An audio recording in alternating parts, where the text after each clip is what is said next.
And pleased to bring in right now the former United States Ambassador to the United Nations, Ambassador John Bolton. Ambassador, good to see you. Thanks for being with me today. Glad to be with you. You know, so much has changed so quickly since that moment, and we saw the Taliban just parading around all the U.S. military equipment yesterday in a sign of, you know, this is what you left behind. And, you know, we're seeing a resurgence of, you know, ISIS. There's concerns about now there's this Jordanian arrested explosive threats and attacks on an energy facility. All of this under Joe Biden on his watch, but also on Kamala Harris's watch. As they try to rewrite a little bit of history as to what we've been talking about, do you think that there ever will be any accountability for what this failure really meant and what it triggered around the world? Well, I hope there is, because the decision to withdraw from Afghanistan by the U.S. and NATO, I think, was a catastrophic mistake for the United States, endangering our national security.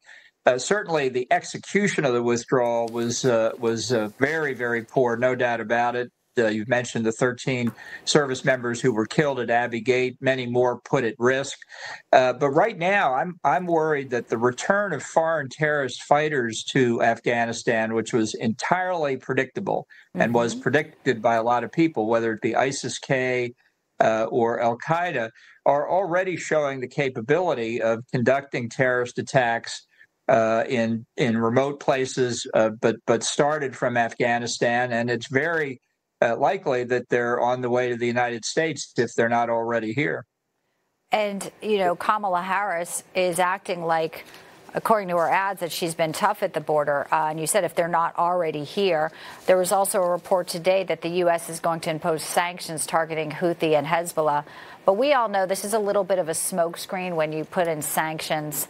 The U.S. Treasury Department, they can always circumvent. They find other ways around all these. And this administration clearly has been enriching Iran for all these years. So at what point, though, you know, they put this out and the press just takes it and runs with it. And it's almost like Americans are getting sick and tired of them getting a free pass.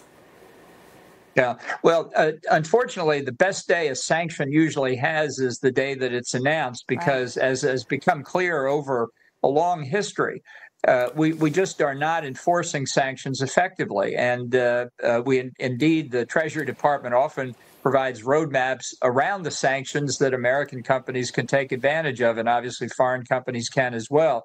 The Houthis, who wouldn't have two rocks to rub together if they didn't have missiles and drones from Iran, has effectively closed the Suez Canal Red Sea passage to all but a very limited amount of commercial traffic, one of the world's most important commercial sea lanes. And for the United States, for which freedom of the seas was a fundamental national interest before we were independent, to allow this to continue really verges on criminal, because what other terrorist groups, rogue states, learn is that, at least under this administration, we don't have the resolve to open up the channels of commerce again.